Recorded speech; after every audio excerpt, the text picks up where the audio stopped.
Here we are out here at 7 Acres Escape, and we have Dave, and he is spraying for, at this moment, termites. But I just wanted him to, we're going to introduce Dave right here. Is this your company, Dave? Yes, sir. And what is the name of your company? D&D Pest Control. Awesome. Well, these folks come highly recommended, but I see that you're back here spraying the surface of the gravel. Tell us a little bit about why you're doing that, because I thought I saw you just a few minutes ago with a rod sticking into the ground, doing some penetration. I'll try to make a long story short. Termites around this part of the country come from the ground. They're subterranean termites. They come up from the ground. So I'm trying to put a barrier down so it protects the house down the road so you don't have problems with termites. So the highest risk area is around where the floor meets the wall. So that's why I put a heavy volume around those.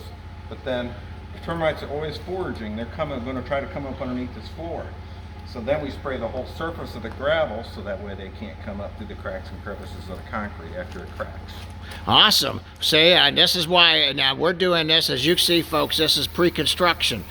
We got the foundation walls up. As you can see, we don't have any flooring done, concrete down, and that's why he's out ahead. And that's why he's also does other different systems, and we will be talking to Dave about when he does these other termite and rodent treatments for these folks. Hey, thank you for watching our videos. Hit like and subscribe, and hey, give D&D Termite a call if you are in the well, I guess this would be kind of Upper Ozark area. Thanks, folks. Have a great time.